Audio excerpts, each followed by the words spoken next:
আজকের আলোচনা হবে সূরা ইউসুফের 108 নম্বর আয়াতে কারিমা।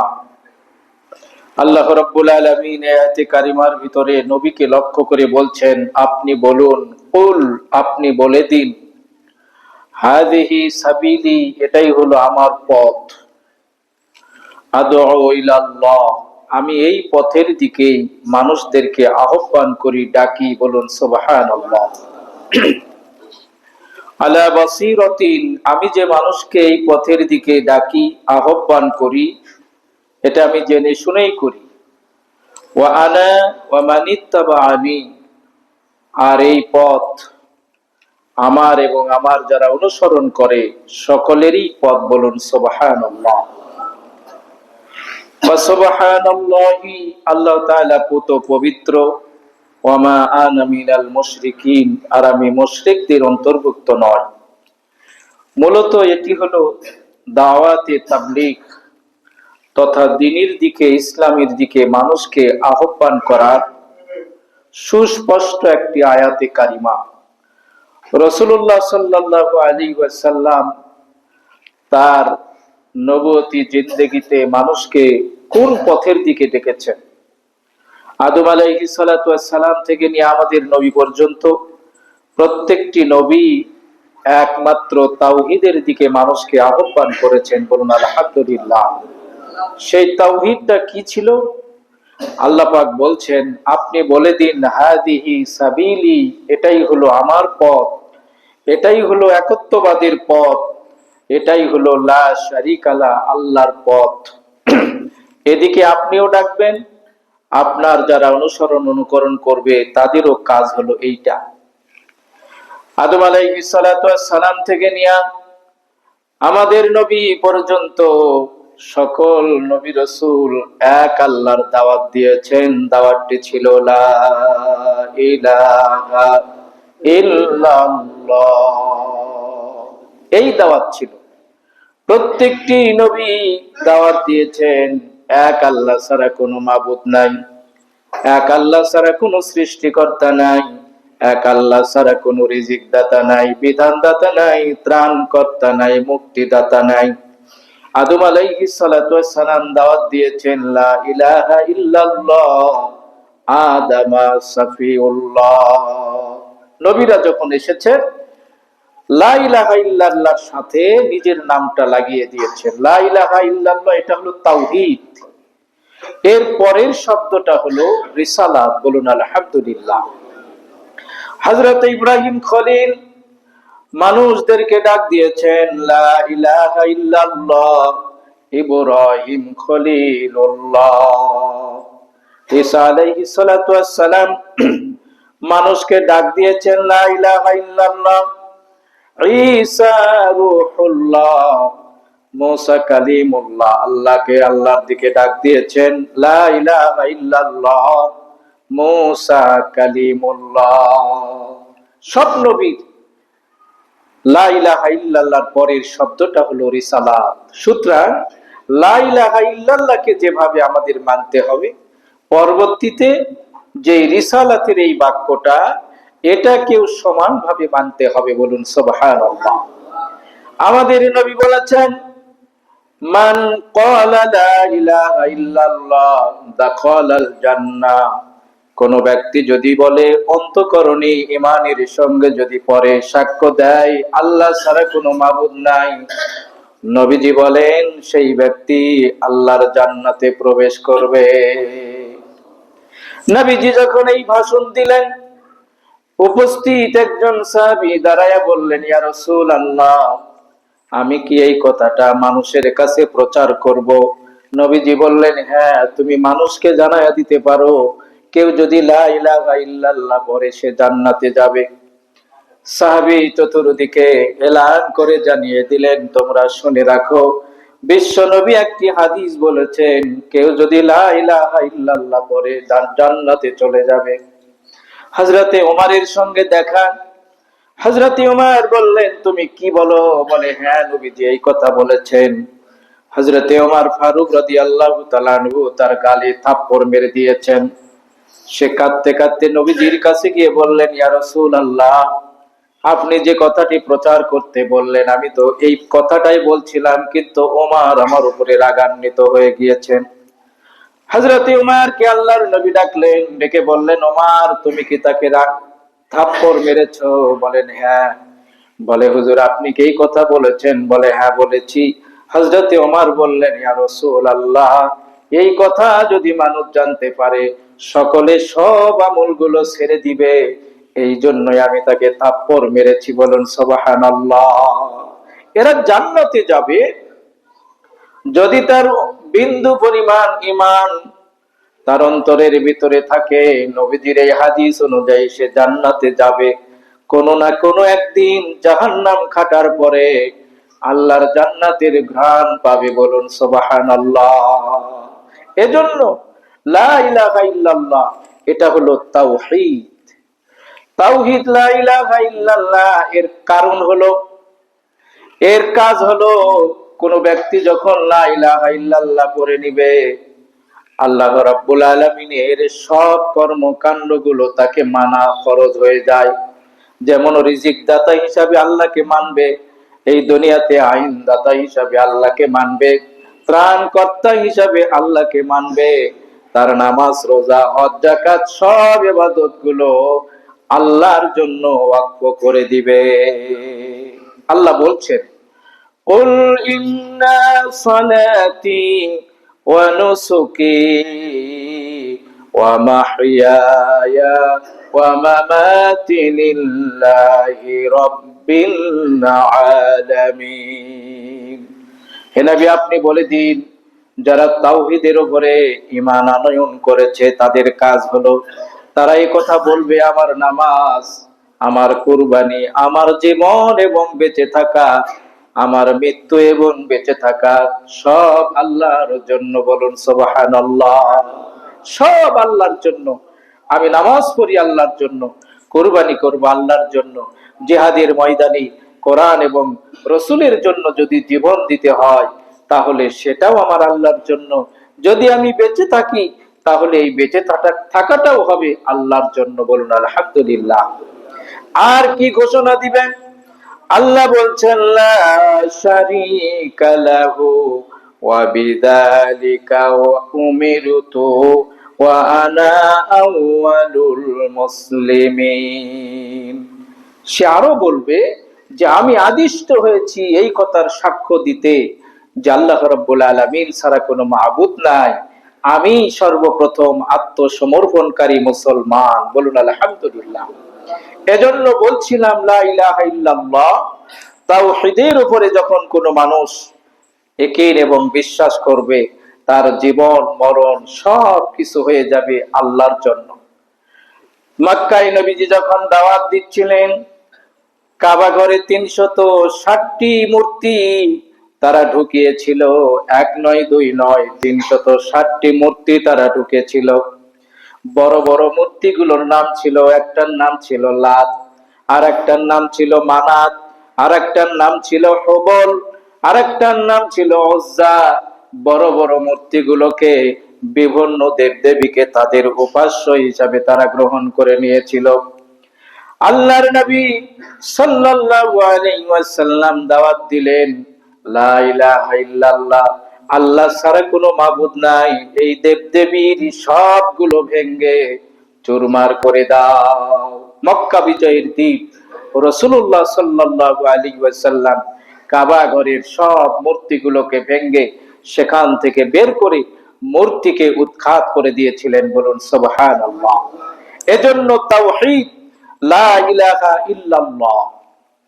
আল্লাহ রাব্বুল আলামিনের হাবিব বলেন, বাল্লিগু আন্নি ওয়ালাউ আয়া। আমার যদি একটা বিধান, একটা আয়াত, একটা অক্ষর কোরআনের জ্ঞান যদি তোমার জানা থাকে, এটাও তুমি মানুষের মাঝে প্রচার করো, তাবলীগ করো। তাবলীগ মানে হলো প্রচার করা, বিলিয়ে দেওয়া কোরআন এবং হাদিসের সমহান বাণীকে মানুষের কানে কানে পৌঁছায়া দেওয়া। বাল্লিগু আন্নি ওয়ালাউ আয়া। একটি আয়াতও যদি হয় এটাও তুমি যে কোনো ভাবে একজন আরেকজনের কাছে প্রচার করে দাও। বলুন সুবহানাল্লাহ। এখন আমরা তাবলীগ বলতে শুধু বুঝি যারা 3 দিন 1 চিল্লা 3 মাস 4 মাস লাগায়, এটাই শুধু তাবলীগ না। তাবলীগের শাব্দিক অর্থ ব্যাপক। মুয়াজ্জিন আযান দেন, এটাও তাবলীগ। আমরাও কথা বলছি, এটাও তাবলীগ। যারা মানুষের কাছে গিয়ে দাঁড়ে দাঁড়ে গিয়ে দ্বীনের কথাগুলো, নামাজের দিকে আহ্বান করছেন, এটাও তাবলীগ। লেখনির মাধ্যমে একজন মানুষ দ্বীনের প্রচার করছেন, এটাও তাবলীগ। আজকে ফেসবুক, ইউটিউব, আধুনিক যুগের মিডিয়ার যুগে মিডিয়ার মাধ্যমেও যারা দ্বীন প্রচার করছেন, এটাও তাবলীগ। বলুন আলহামদুলিল্লাহ। আল্লাহ বলছেন, হে নবী আপনি বলুন হাদিহি সাবিলি, এটাই আমার পথ, অর্থাৎ আমি যেই পথের উপরে আছি এটাই হলো তাওহীদের পথ। আদউ ইলাল্লাহ, আমি এই তাওহীদের দিকেই মানুষকে আহ্বান করছি। সুতরাং যারা তাবলীগ করবে, মানুষকে দ্বীনের দিকে আহ্বান করবে, যারা মানুষকে ইসলামের দিকে ডাকবে, সর্বপ্রথম তারা মানুষকে ইসলামের দিকে ডাকবে, সেটা হলো কোরআন। কোরআন দিয়ে মানুষকে ডাকবে। একজন মানুষ ইসলামের দিকে মানুষকে ডাকবে, তার কয়েকটি গুণ রয়েছে। আগামী জুমায় এই গুণগুলো সম্পর্কে আলোচনা করব ইনশাআল্লাহ। আজকে শুধু বলছি তাওহীদ এবং রিসালাত। লা ইলাহা ইল্লাল্লাহ, এটা হলো তাওহীদ। মুহাম্মাদুর রাসূলুল্লাহ সাল্লাল্লাহু আলাইহি ওয়াসাল্লাম, এটা হলো রিসালাত। নবীকে যেরকম আমরা মান্য করব, তাওহীদকে সেভাবে বিশ্বাস স্থাপন করব। আল্লাহ তাআলা কুরআনুল কারীমে বলছেন, ওয়া ইলাহুকুম ইলাহু ওয়াহিদ লা ইলাহা ইল্লা হুয়ার রহমানুর রহিম। হে নবী আপনি বলে দিন, তোমাদের ইলাহ যিনি, তিনি হলেন একক, তিনি সমস্ত মানুষের প্রতি দয়ালু এবং মেহেরবান। বলুন সুবহানাল্লাহ।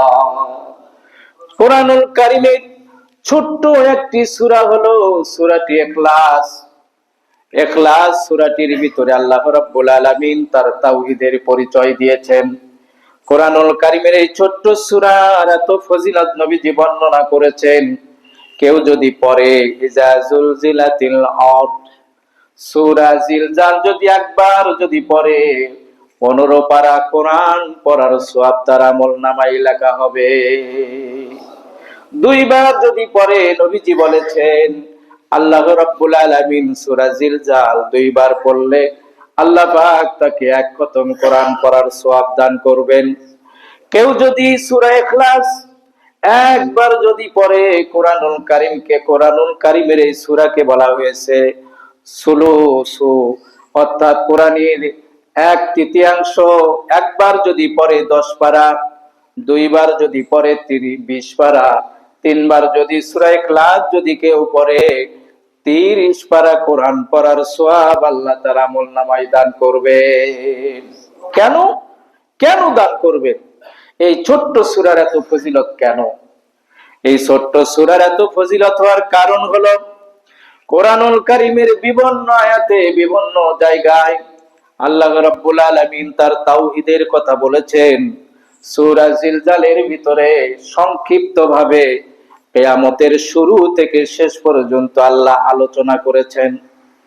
কুল ইয়া আইয়ুহাল কাফিরুন, রুবুল কোরআন বলা হয়েছে সূরা কাফিরুনকে।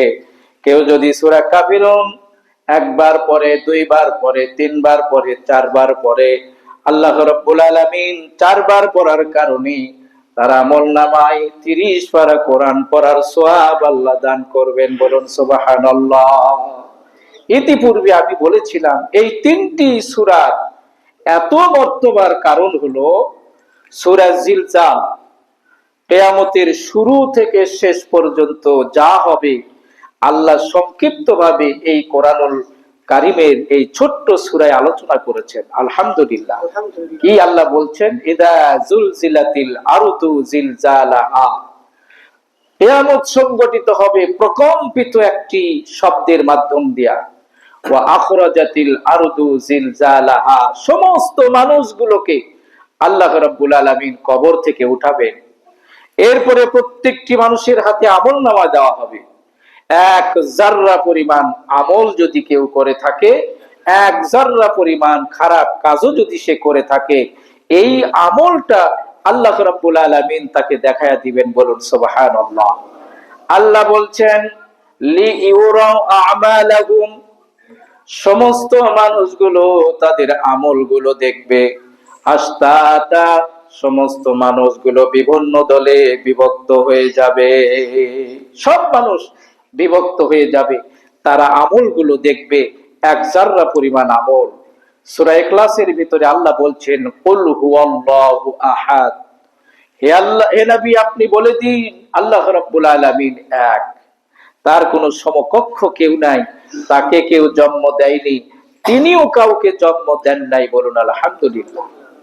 সংক্ষিপ্ত ভাবে আল্লাহ রাব্বুল আলামিন এই সূরার ভিতরে তার তাওহীদের পরিচয় দিয়েছেন।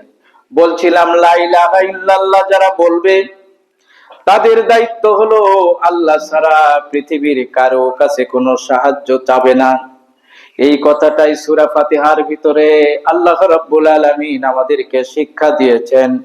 ইয়্যাকা না'বুদু ওয়া ইয়্যাকা নাস্তাঈন। আমরা প্রত্যেকটি নামাজের সূরা ফাতিহার ভিতরে আল্লাহকে বলি, আল্লাহ শুধুমাত্র তোমারও ইবাদত করি আর তোমারও কাছে সাহায্য চাই। দুনিয়ার কারো কাছে আমি সাহায্য চাই না, আমি শুধুমাত্র কেবলমাত্র তোমার বন্দেগী করি আর তোমার দাসত্ব গোলামি করি, কারো কাছে আমি কোনো সাহায্য কামনা করি না। তাওয়াক্কালতু আলাল্লাহ, বলুন সুবহানাল্লাহ। আমি সব সময় তোমার বন্দেগী করি। সূরা কাফিরুনের এত ফজিলতের কারণ হলো, সূরা কাফিরুনের ভিতরে আমরা মুশরিকদের সাথে, আল্লাহর সঙ্গে যারা শিরক করে, যারা কুফরি করে, তাদের সাথে আমাদের সম্পর্ক হোক না কেন সে আমার নিজের পিতা। বলুন সুবহানাল্লাহ। আবু বকর সিদ্দিক রাদিয়াল্লাহু তাআলা আনহুর পিতা ছিলেন কুহাফা।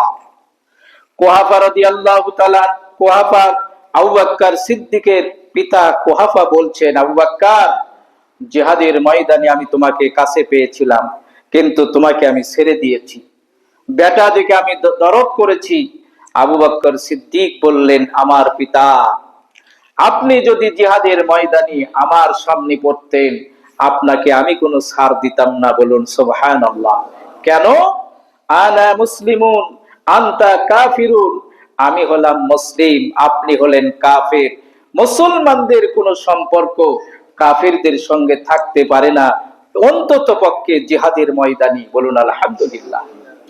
বলছিলাম মুসলমানেরা আল্লাহ রাব্বুল আলামিনের কাছে সব সময় কথা বলে, আমরা তোমার গোলামি করি, তোমার বন্দেগী করি, তোমার কাছে সাহায্য চাই। আল্লাহ রাব্বুল আলামিনের কাছে এই মুসলমানেরা সরল এবং সঠিক রাস্তা কামনা করে। বলুন সুবহানাল্লাহ। আল্লাহর কাছে কামনা করে, আল্লাহ তুমি আমাদেরকে হেদায়েতের পথ দেখাও। সূরা ফাতিহা ইহদিনাস সিরাতাল মুস্তাকিম সিরাতাল্লাযীনা আন'আমতা আলাইহিম গায়রিল মাগদুবি আলাইহিম ওয়ালাদ-দাল্লিন। আমরা নামাজের ভিতরে আল্লাহ রাব্বুল আলামিনকে বলি, রব ইহদিনাস সিরাতাল মুস্তাকিম, আপনি আমাদেরকে সিরাতাল মুস্তাকিমের পথ দেখান, আপনি আমাদেরকে সরল এবং সঠিক পথ দেখান।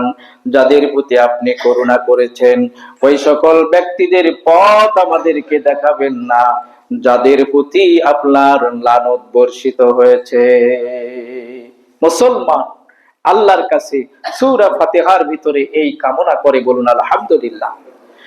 একজন লা ইলাহা ইল্লাল্লাহ যিনি পড়বেন, শয়তানির বিরুদ্ধে তিনি বিদ্রোহ ঘোষণা করবেন, শয়তানির বিরুদ্ধে তিনি বিদ্রোহ ঘোষণা করবেন। হোক না কেন সে আতি নেতা পাতি নেতা, সে যদি ইসলামের বিরুদ্ধে চলে, কোরআনের বিরুদ্ধে চলে, মুসলমান যিনি লা ইলাহা ইল্লাল্লাহ পড়েছেন ওই সকল ব্যক্তিদের সঙ্গে তার কোনো সম্পর্ক থাকবে না। বলুন সুবহানাল্লাহ। সূরা ইয়াসিন আল্লাহ রাব্বুল আলামিন বলছেন, আলাম আ'আদ ইলাইকুম ইয়া বানি আদামা আল্লা তা'বুদুশ শাইতান। হে বনি আদম, আমি কি তোমাদের কাছে অঙ্গীকার নেই নাই যে তোমরা শয়তানির ইবাদত করবা না, শয়তানির বন্দেগী করবা না? আমি কি তোমাদের কাছে এই অঙ্গীকার গ্রহণ করি নাই?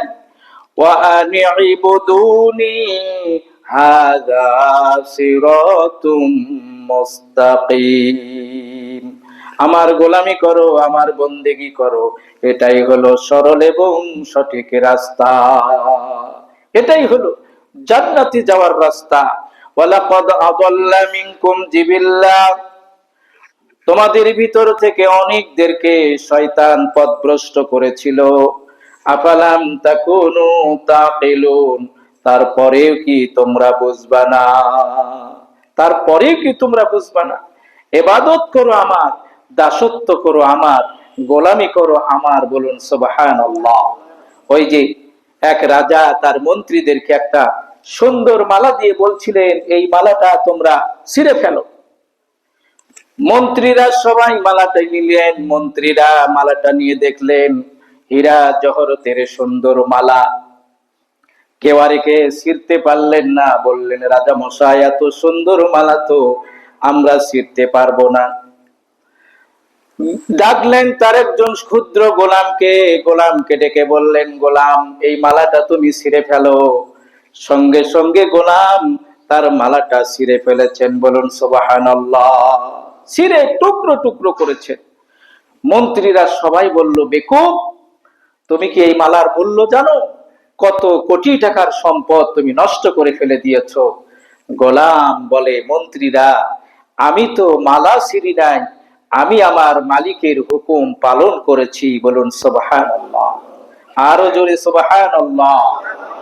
মুসলিম যিনি, তিনি দেখবে না যে কাজটা আমি কি করছি, মুসলিম তিনি দেখবে যে আমি কার হুকুম পালন করছি। বলুন আলহামদুলিল্লাহ।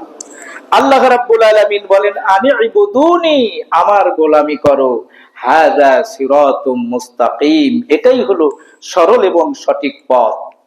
এই সরল এবং সঠিক পথে যারা চলবে না, আল্লাহ রাব্বুল আলামিন কিয়ামতের কঠিন দিন তাদেরকে বলবেন, হাদিহি জাহান্নামুল্লাতী কুনতুম তুআদুন।